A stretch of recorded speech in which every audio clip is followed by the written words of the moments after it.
My name is Rachel.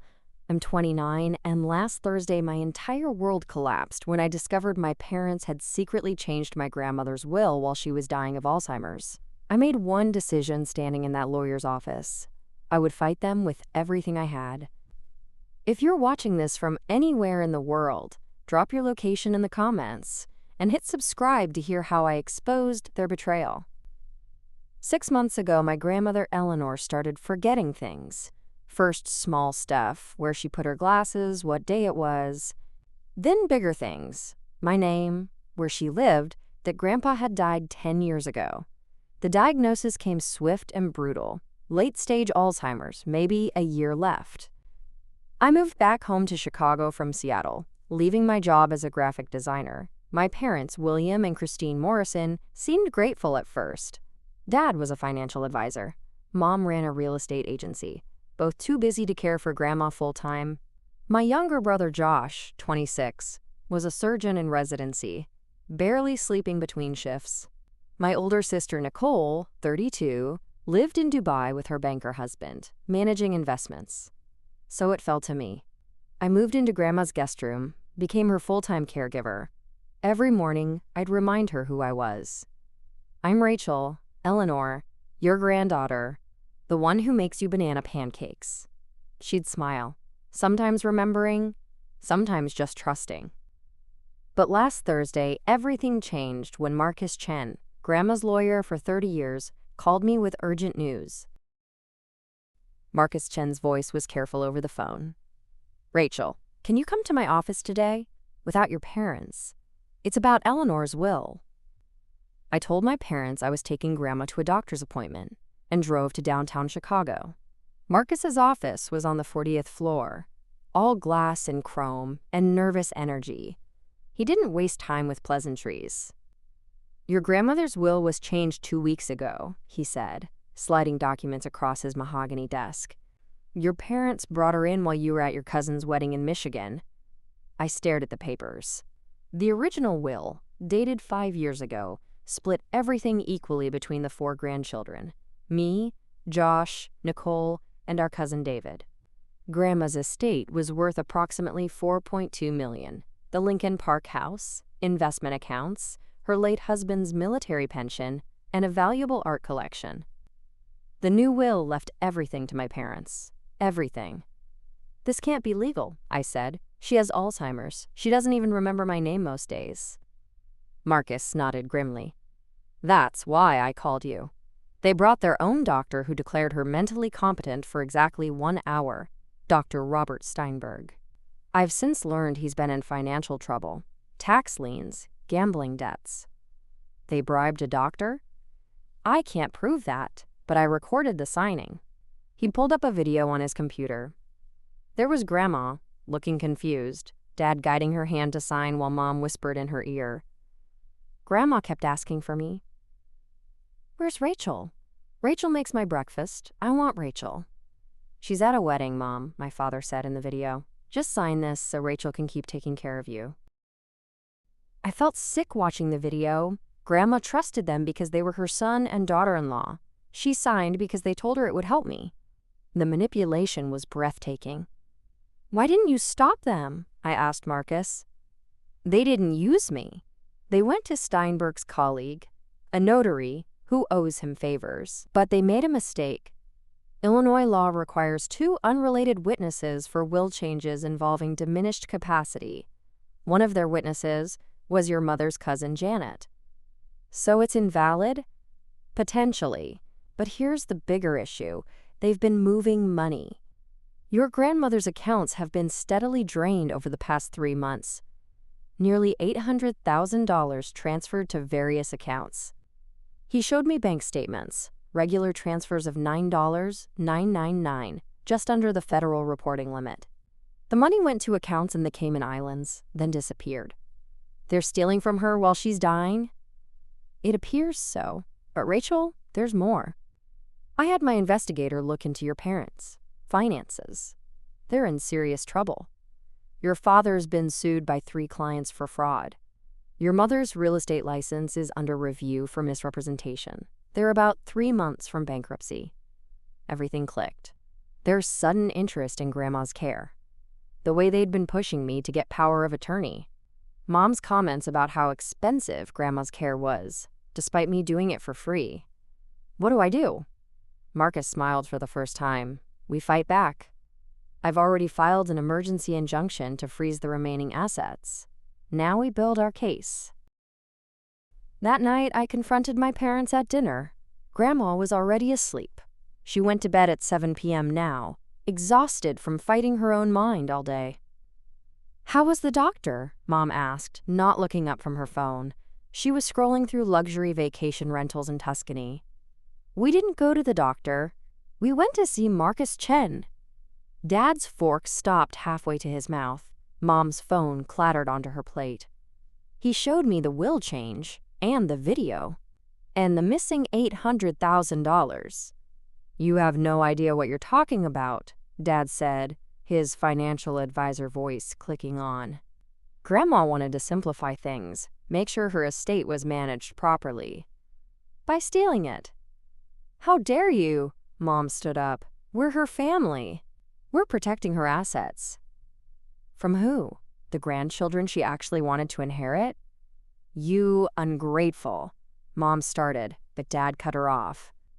"Rachel, you're young. You don't understand financial planning. That money is being invested for everyone's benefit." "In Cayman Island accounts?" "Really?" His face went pale. "How did you—" Marcus had no right to. "To protect his client from elder abuse? Actually, he has every right. In fact, he has a legal obligation." Mom laughed, bitter and sharp. "Elder abuse? You're the one who moved in here, isolating her from everyone." "I moved in because you two were too busy hiding assets from fraud lawsuits to care for her." The silence that followed was deafening. Dad recovered first, switching to threat mode. "Rachel, you need to be very careful. You're living in our house." "Grandma's house." "Which we have power of attorney over." "Actually, you don't." I pulled out my phone, showing them the document Marcus had prepared. "As of this afternoon, I filed for emergency guardianship based on financial exploitation. The court granted a temporary order. I am now Grandma's legal guardian." Mom actually screamed. "You little bitch! After everything we've done for you?" "What exactly have you done for me, Mom? Charge me rent when I was 18? Steal my college fund for Josh's med school? Oh wait, that was supposed to be a loan I never got back. Josh needed that money more. Then your daughter needed an education? Yeah, I got that message loud and clear." Dad was on his phone, probably calling their lawyer. Mom was pacing, her heels clicking on the hardwood like an angry metronome. "You can't prove anything," she finally said. "That money was legitimately transferred for investment purposes. To accounts in your name, not Grandma's." "We have her permission." "From a woman who doesn't remember what year it is?" Dad ended his call. "Our lawyer will handle this. In the meantime, you have 24 hours to vacate the premises." "Actually, as Grandma's legal guardian, I'm staying. You two, however, are no longer welcome here. The locks will be changed tomorrow." They stared at me like I'd grown a second head. The next morning brought chaos. I woke at 5 a.m. to find Dad in Grandma's study, shredding documents. I called 911, reporting a burglary in progress. When I told the cops he was destroying evidence of elder abuse, they took it seriously. "That's my father," I told Officer Martinez as Dad was let out in handcuffs. "He's been stealing from my grandmother who has Alzheimer's." Mom arrived as the police car pulled away, shrieking about lawsuits and family loyalty. The neighbors came out to watch. The Morrisons of Lincoln Park, pillars of the community, being exposed as thieves. Josh called an hour later. "What the hell, Rachel? Dad's in jail?" "Dad's been stealing from Grandma, nearly $1 million. "That's impossible." I sent him the bank statements, the video, everything. His silence lasted so long I thought he'd hung up. "Jesus Christ," he finally said. "They told me you were having a mental breakdown, that you were trying to steal Grandma's money. And you believed them? They're our parents." who apparently don't have a problem stealing from their dying mother. Josh said he'd fly in from Boston that weekend. Nicole was harder to reach. It was already evening in Dubai. When I finally got her, she was at some charity gala. "Rachel, this is ridiculous." "I'm sure it's a misunderstanding." "Nicole, I have video of them forcing Grandma to sign a will, leaving everything to them instead of us." "What?" "I sent her everything." She called back 20 minutes later, no longer at the party. "I'm booking a flight. Don't do anything until I get there." Too late. Dad's already been arrested. While Dad sat in jail and Mom scrambled for bail money, I took Grandma to see Dr. Patricia Kemp, a neurologist specializing in Alzheimer's patients, legal capacity. "Mrs. Morrison," Dr. Kemp said gently, "do you know where you are?" "The pretty building," Grandma said. "Rachel brought me. Rachel takes care of me." "Do you remember signing any papers recently?" Grandma's face clouded. "William said it was important. Christine said it would help Rachel." "Did I do something wrong?"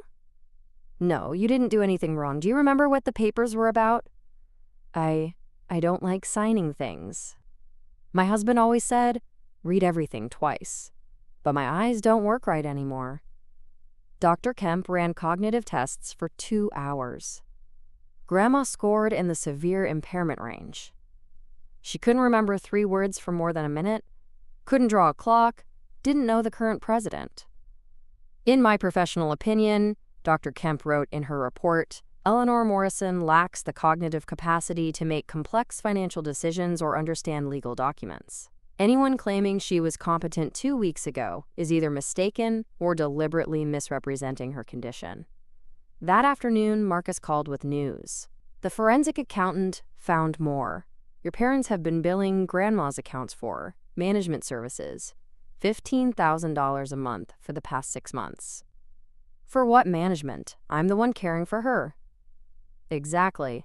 Also, remember Dr. Steinberg, who declared her competent? He's agreed to testify against your parents in exchange for immunity. Apparently they paid him $50,000 to provide that assessment."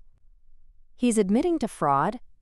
"He's more afraid of losing his medical license than prosecution. He kept recordings of their conversations." Dad made bail that evening, $100,000 that Mom had to borrow from her sister Janet, the same cousin who'd witnessed the illegal will change. The irony wasn't lost on anyone. They showed up at Grandma's house with their lawyer, Thomas Brennan, a shark in a 3-piece suit who'd gotten several high-profile criminals acquitted. "My clients have every right to access their mother's home," Brennan said. "Your clients are under investigation for elder abuse and fraud," Marcus responded. "The restraining order is quite clear. They cannot come within 500 feet of Mrs. Morrison or her property." "This is ridiculous," Mom shrieked. "She's my mother-in-law. I've cared for her for 30 years. "You've visited her exactly 4 times in the past year," I said. "I have the security footage to prove it." Brennan's confidence wavered. "Security footage?" "Oh, didn't they tell you?" Grandma had a full security system installed 3 years ago after a break-in. Every room, every entrance, all saved to the cloud. "Would you like to see the footage of them going through her jewelry box last month?" Mom went white. Dad grabbed her arm. "We'll see you in court," Brennan said, but his shark smile was gone. That night, Josh arrived from Boston. He looked exhausted, still in his scrubs from a 30-hour shift. We sat in Grandma's kitchen, the one where she'd taught us all to make apple pie. "Show me everything," he said. I did. Every document, every video, every bank statement. He went through it with surgical precision, asking questions, making notes. "They really did it," he said finally. "They actually stole from Grandma while she's dying of Alzheimer's." "I gave them money," he said quietly, "when they said they needed it for Grandma's care. $50,000 from my signing bonus." Nicole arrived the next day, flying first class from Dubai with her husband Amit. She swept into the house in designer everything, looking every inch the international investment banker's wife. "Where's Grandma?" was her first question. "Napping. She doesn't recognize anyone after 3 p.m. anymore." Nicole's perfect composure cracked. It's that bad? It's worse. Watch this. I showed her the video of Grandma at breakfast that morning, asking me who the woman in the mirror was, not recognizing her own reflection.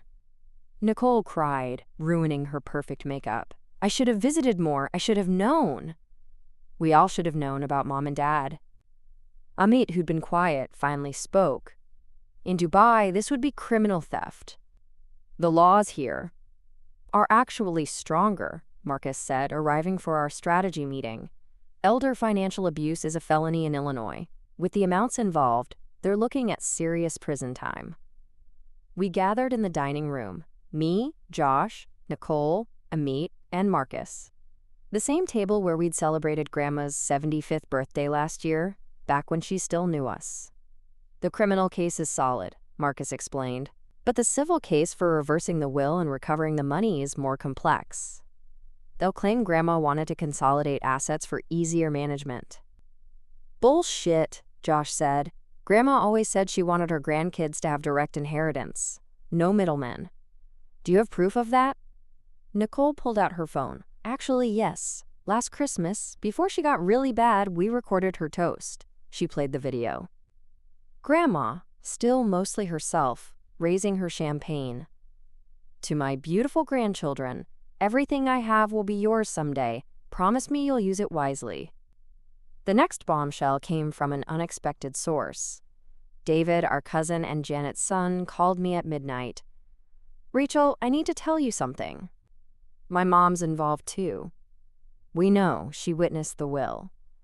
No, it's worse. She and your parents have been planning this for 2 years. I have emails. David was a software engineer, the family tech support. He'd helped Janet with her computer last month and found an entire folder labeled Eleanor Estate Planning. They discussed waiting until Grandma was incapacitated enough to not protest, but not so far gone that it would be obvious. They researched doctors who would cooperate. They even practiced the signature witnessing. David, I need those emails. Already sent to your lawyer. Rachel, I'm sorry. I had no idea Mom was capable of this. The emails were damning. Janet writing to my mom, once Eleanor can't recognize faces, we move. William handles the legal, you handle the banking, I'll manage anyone who objects. My dad's response, the kids will fight it. Janet, kids never win against parents, especially when we control the narrative. But the worst was from my mom. I've spent 30 years pretending to care about that old woman. I deserve this money more than those ungrateful brats. Marcus read them with growing excitement. This is conspiracy to commit fraud. This elevates everything. The FBI will be interested in this. Interstate fraud, money laundering, conspiracy. The FBI? Josh looked stunned. The Cayman Island accounts make it federal. Your parents aren't just thieves, they're federal criminals. The FBI raid happened at 6 a.m. on a Tuesday. I watched from Grandma's window as agents in blue windbreakers carried boxes from my parents' house next door. Mom was on the lawn in her silk pajamas, screaming about constitutional rights. Dad was already in handcuffs. Janet's house was raided simultaneously. David called me, voice shaking. They took everything. Computers, phones, even paper files. Mom's having a breakdown. Grandma watched the commotion with confusion. Why are the police at William's house? Did something happen to William? He's okay, Grandma, just some business trouble. Oh, William was always too ambitious. His father warned him about that. It was one of her clear moments, increasingly rare. I treasured them like diamonds now. The investigation moved fast. The FBI found 17 different accounts, 3 shell companies, and evidence that my parents had done this before to Dad's elderly clients. Suddenly, those fraud lawsuits made more sense. Josh took leave from his residency. Nicole extended her stay. We became a unit, the 3 of us, caring for Grandma in shifts while managing the legal nightmare. One evening, while I was making Grandma's favorite tomato soup, she grabbed my hand. Rachel, is that you? Yes, Grandma, it's me. I want you to have the house. You love it like I do. The others just see money, but you see the memories. I recorded it on my phone, tears streaming down my face. I love you, Grandma. I know, sweetheart. You're the only one who visits, just to visit." She was gone again by dessert, asking for her mother who'd been dead for 40 years. But I had that moment forever. The preliminary hearing was a circus. Media everywhere. Lincoln Park financial advisor steals from mother with Alzheimer's made great headlines. Dad tried to look dignified in his suit, but orange was definitely not his color from the county jail. Mom had hired her own lawyer, throwing Dad under the bus immediately. It was all William's idea. He controlled everything. I was manipulated too. The prosecutor, Sarah Washington, was brilliant. She presented the evidence methodically: bank records, emails, Dr. Steinberg's testimony, the security footage of them searching Grandma's room. "Your Honor," she said, "the defendants didn't just steal money. They stole from a vulnerable elderly woman with dementia, their own mother, while she was dying. They used her trust against her." Dr. Steinberg took the stand, sweating profusely. "Mr. Morrison offered me $50,000 to declare his mother competent. He said it was just for financial planning purposes. I knew she had Alzheimer's, but I needed the money." "Did you examine Mrs. Morrison?" Washington asked. "For about 5 minutes. She didn't know what year it was." "And you declared her competent to sign legal documents?" "Mr. Morrison said it didn't matter, that family knows best." Dad's lawyer tried damage control, but Steinberg had recordings on his phone. Dad explicitly saying, "I don't care if she thinks she's in 1955. Just write that she's competent." Mom's betrayal of Dad got worse. She testified that he'd been stealing from clients for years, that she'd tried to stop him. The prosecutor then played a recording from their home security system of Mom, saying, "We need to get Eleanor's money before she dies," and the kids start asking questions. Mom went pale. She'd forgotten about their own cameras. During a recess, Josh, Nicole, and I huddled with Marcus in a courthouse meeting room. "They're going to prison," Marcus said simply. "The only question is for how long." "What about Grandma's money?" Nicole asked. "The FBI's asset forfeiture will recover most of it. The will has already been declared invalid. Your grandmother's original will stands." "So we each inherit equally?" Josh asked. "Actually," I said, "I have something to show you." I pulled out my phone, playing the video of Grandma's clear moment. "She wants me to have the house." Nicole started to object, then stopped. "You know what? You've earned it. You're the only one who was here." Josh nodded. "Agreed. The rest can be split, but the house should be yours." That afternoon, something unexpected happened. Dad asked to see me. Against Marcus's advice, I went. He looked older, smaller, in the jail visitor room. "Rachel, I need you to understand." "Understand what, Dad? That you stole from your dying mother?" "The business was failing. The lawsuits were going to take everything. Your mother's spending was out of control. So you decided to steal from Grandma? We were going to pay it back." "From where? The money you stole from your clients?" He flinched. "I know you hate me." "I don't hate you, Dad. I'm disappointed, disgusted, but mostly I'm sad. Sad that money meant more to you than family." "Family?" He laughed bitterly. "Your mother's filing for divorce. Josh won't talk to me. Nicole blocked my calls. You're testifying against me. What family?" "The family you destroyed when you chose greed over love." The trial lasted 3 weeks. The evidence was overwhelming.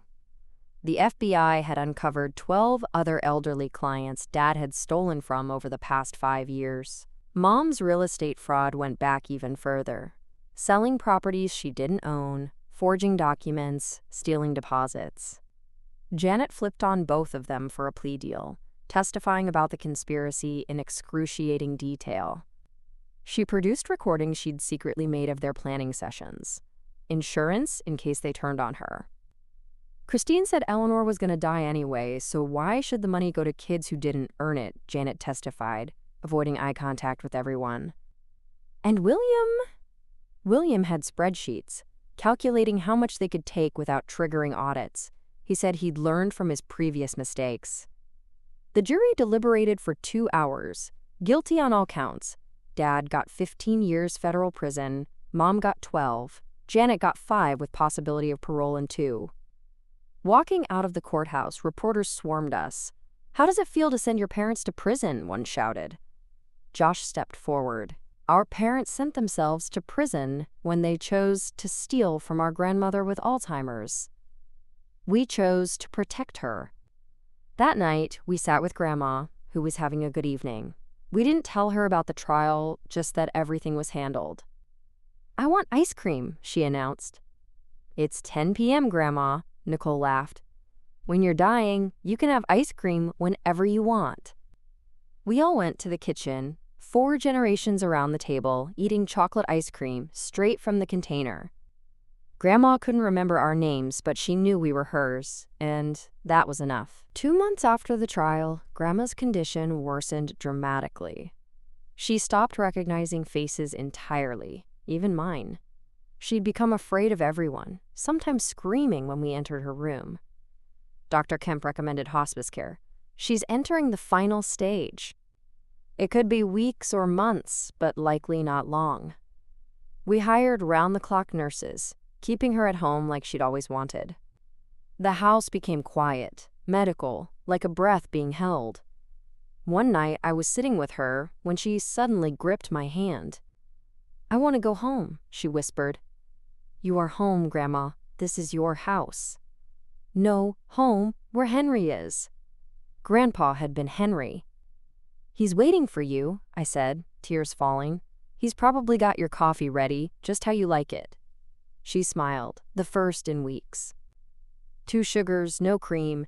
Henry never remembered that. Those were her last lucid words. She passed 3 days later, early on a Sunday morning, just as the sun painted her bedroom golden. Josh, Nicole, and I were all there, holding her hands. The funeral was complicated. Our parents were in prison. Media attended, wanting to document the family destroyed by greed. But we focused on celebrating Grandma, the teacher who'd become a philanthropist, the woman who'd built schools in 3 countries, who'd loved art and music and her grandchildren. Marcus read her final will at the reception. Beyond the equal split and my inheriting the house, she'd left letters for each of us. Mine read, "Rachel, my guardian angel, you gave up your life to care for me. The house is yours, but more importantly, my gratitude is yours. You showed me that family isn't about blood, it's about who shows up. All my love, Grandma." 6 months later, I was alone in Grandma's house, my house now, going through her things. In her closet, behind shoeboxes from the 1960s, I found a safety deposit box key. Marcus helped me track it down to a bank downtown. Inside was $500,000 in cash and a note. "For Rachel, my true granddaughter. This is separate from the will, untouchable by anyone else. Your parents never knew about this account. Use it to build the life you deserve. Don't visit me out of obligation like they did. Live freely, and remember me with joy." There was also a journal, dating back 20 years, entry after entry about family visits, or lack thereof. The pattern was clear. I'd visited weekly for 8 years. Josh, monthly when possible. Nicole, on holidays. Our parents, only when they needed something. One entry from 5 years ago. "William asked for $100,000 today for a sure thing investment. When I said no, he stormed out. He'll be back when he needs more." Rachel came an hour later with Thai food and stayed to watch Jeopardy. She never asks for anything. If I could choose my children, I'd choose her. I used part of the money to establish the Eleanor Morrison Foundation for Alzheimer's Care, providing free respite services for families caring for loved ones with dementia. Josh joined the board, using his medical knowledge to guide programs. Nicole handled international expansion from Dubai. The Lincoln Park House became the foundation's first respite center. Families could bring their loved ones for day programs while caregivers rested. Grandma would have loved knowing her home still sheltered those who needed it. Our parents' houses were sold to pay restitution to Dad's fraud victims. Their assets were liquidated. Mom wrote me a letter from prison, blaming me for everything, saying I'd destroyed the family for money. A year into their sentences, Dad requested another visit. This time, Josh came with me. "I want to apologize," Dad said, looking older, grayer, smaller in his prison uniform. "For stealing or for getting caught?" Josh asked coldly. "For all of it. For choosing money over family. For what I put Mom through." She died thinking you loved her, I said. That's the only mercy in this. I did love her. No, Josh said. You loved what she had. There's a difference. Dad broke down crying. Your mother divorced me. Took her maiden name. Says I ruined her life. You ruined your own lives, I corrected. Mom was your willing partner until it went bad. The other inmates know what I did, he whispered. Stealing from your mother with Alzheimer's. Even here, that makes you the lowest. Good, Josh said, standing. Actions have consequences. We left him there. It was the last time either of us visited. Mom never requested visits. She served 7 years before being paroled, moving to Arizona where no one knew her. She sent a Christmas card once, asking for money. I sent it back unopened. Nicole visited from Dubai quarterly, always bringing a meat and their new baby, named Eleanor. She needs to know her great-grandmother's house, Nicole said, watching little Ellie crawl across the same floors where we'd played. Josh finished his residency and specialized in geriatric medicine, inspired by Grandma's journey. He worked with the foundation, developing protocols for identifying financial elder abuse. 20% of elderly people experience financial exploitation, he'd tell audiences, usually by family members. We have to protect our most vulnerable. 3 years after Grandma's death, I got an unexpected call from Dr. Steinberg's lawyer. He died in a car accident, and his will included a bequest to me. Not money, but documents. He kept records of every elderly patient whose family pressured him to declare them competent, the lawyer explained. 15 cases over 10 years. He wanted you to have them, to help other families. The files were horrifying. Family after family stealing from vulnerable elders. One woman's son had sold her house while she was in the hospital. Another family had drained their father's pension while he had dementia. I took everything to the FBI. It launched a task force on elder financial abuse in Illinois. Josh and I testified before the state legislature, pushing for stronger protections. Eleanor's law passed unanimously, requiring video documentation of will changes for anyone with diagnosed cognitive decline, mandatory waiting periods, and independent medical evaluations. The foundation grew. We opened centers in 3 cities, helping thousands of families. At each opening, I'd tell Grandma's story, not the theft, but the love. How she'd built schools, funded scholarships, changed lives. David reconnected after his mother Janet was released. I'm sorry, he said, for what my mom did, for not seeing it. You exposed it. That took courage. It took too long. I knew something was off when Mom kept visiting your parents, but never Grandma. He donated his inheritance from Janet to the foundation. She'd hidden money too, though not as successfully as my parents.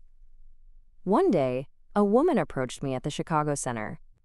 You're Rachel Morrison, yes? I'm Patricia Williams. Your father was my mother's financial advisor. He stole everything from her. Patricia's story was heartbreaking. Her mother had early-stage Parkinson's, still competent, but vulnerable. Dad had convinced her to sign over power of attorney, then systematically drained her accounts. She died in a state nursing home, Patricia said, crying, because all her money for private care was gone. I'm so sorry. I wanted to hate you. Your family destroyed mine. But then I learned what you did, how you fought them. We sat for hours as she told me about her mother, a concert pianist who'd played at Carnegie Hall, reduced to dying alone because my father needed money for his lifestyle. The restitution helped, Patricia admitted. But money doesn't bring her back. Would you like to share her story at our next fundraiser? I asked. People need to hear this. She agreed. Her speech raised $200,000 for the foundation. She became a board member, helping other families navigate the legal system. More victims came forward. Dad's crimes went deeper than anyone knew. Mom's real estate fraud had left dozens homeless. The full scope was staggering. Nearly $10 million stolen over 15 years. In prison, Dad was attacked by another inmate whose grandmother had been scammed. He survived, but needed extensive medical care. Mom was transferred to solitary after threatening another prisoner who confronted her about her crimes. Josh got married to another doctor, someone who understood our family tragedy. At the wedding, held in Grandma's garden, he toasted, "To Eleanor Morrison, who taught us that integrity matters more than inheritance." Nicole's marriage to me ended. The stress of everything had taken its toll.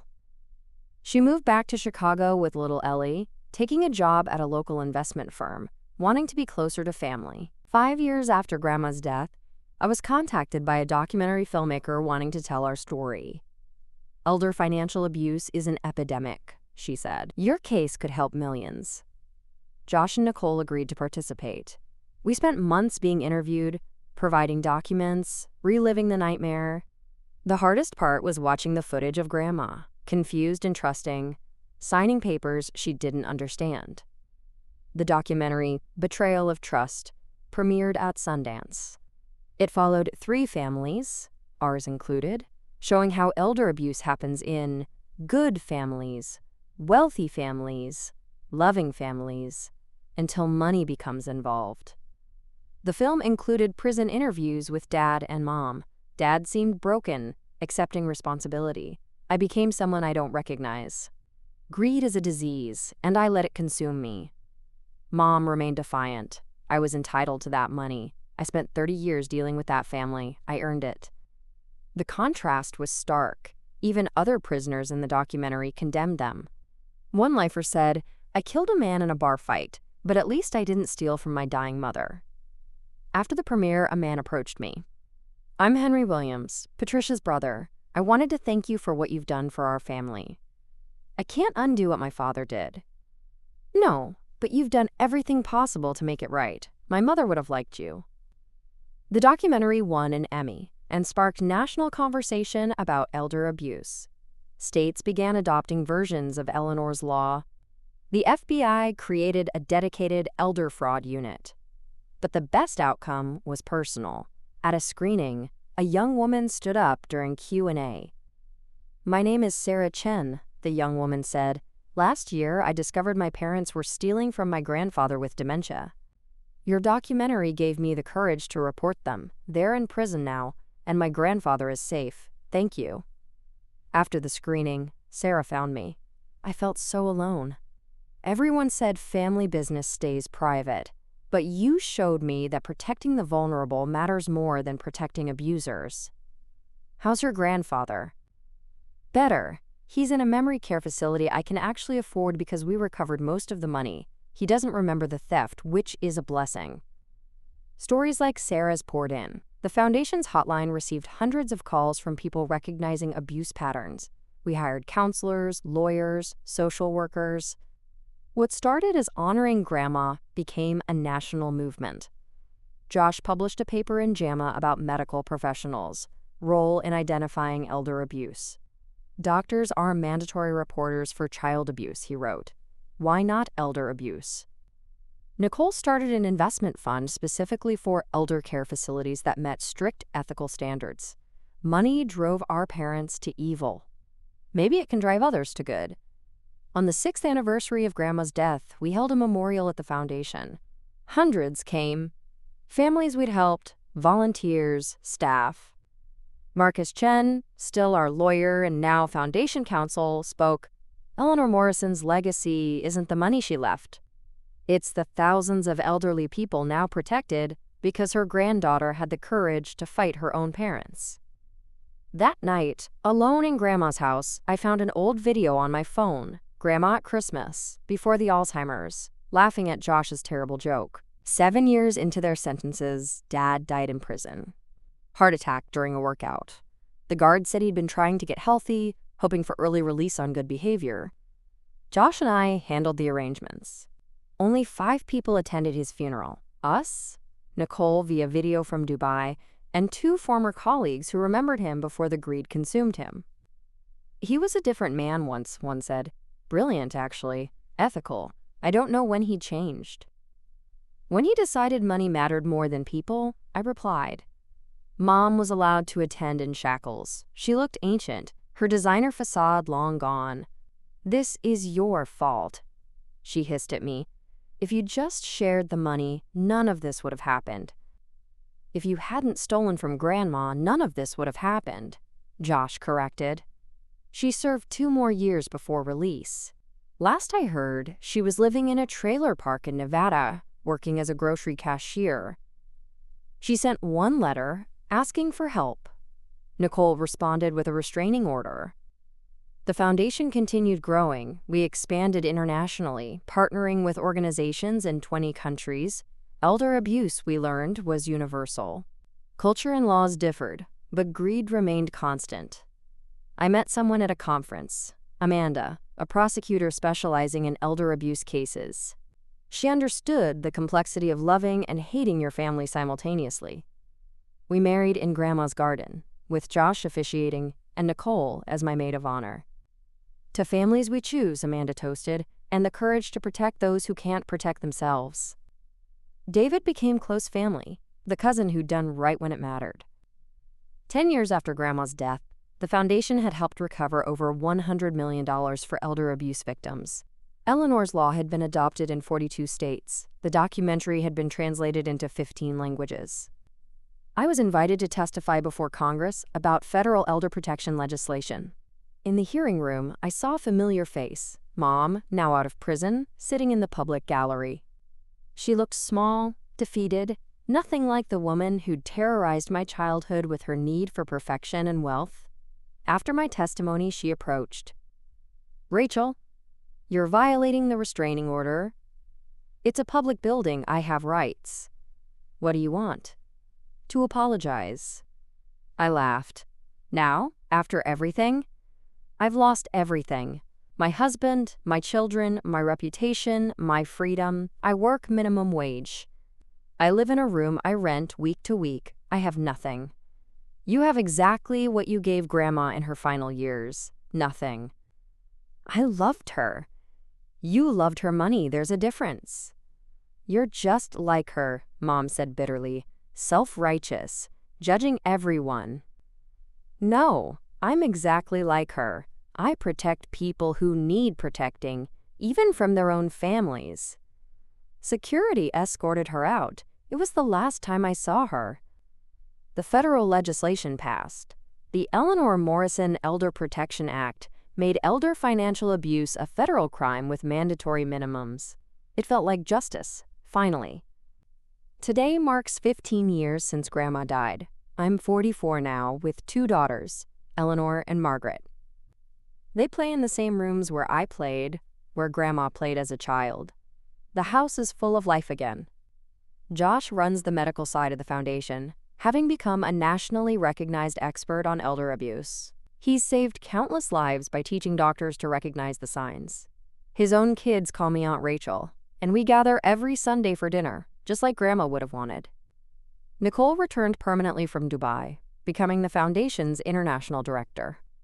Little Ellie, now 15, volunteers at our centers, learning the importance of protecting the vulnerable. "Great-grandma would be proud," she says, though she never met her. The foundation has 32 centers nationwide, a 24/7 hotline, and a legal team that's recovered nearly $500 million for victims. We've trained thousands of professionals to recognize abuse. We've changed laws in every state. Mom died last year, alone. The landlord found her after neighbors complained about the smell. She'd been dead a week. No one claimed her body. The state cremated her, scattering ashes in a common grave. The obituary was 2 lines in the Las Vegas paper. No one attended her memorial. In her apartment, they found newspaper clippings about the foundation, about Josh's medical breakthroughs, Nicole's business success. She'd been following our lives from afar, the family she'd destroyed for money. But tonight, as I tuck my daughters into bed in Grandma's house, I don't think about my parents' betrayal. I think about Grandma's love, her trust, her belief that I would do the right thing. "Tell us about great-grandma Eleanor," little Margaret asks. "She was brave," I say. "She loved fiercely, and she taught me that family isn't about blood. It's about who shows up when you need them most." The house is quiet now, but it's a peaceful quiet. In Grandma's study, now the foundation's archive, thousands of thank you letters line the walls. Each one a family saved, an elder protected, a tragedy prevented.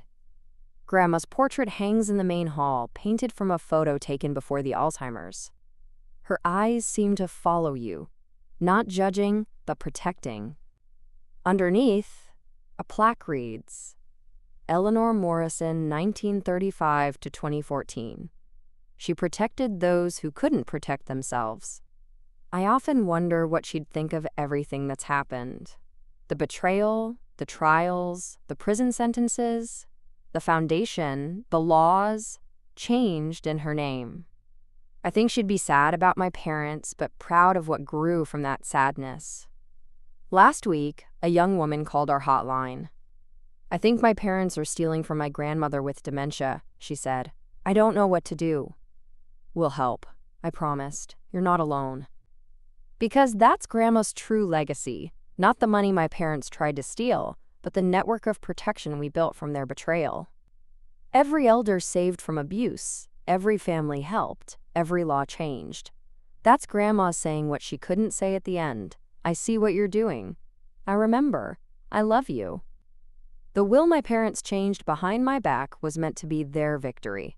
Instead, it became their destruction and Grandma's greatest triumph. She may have had Alzheimer's, but in the end, we all remembered exactly who she was and what she stood for. And we always will.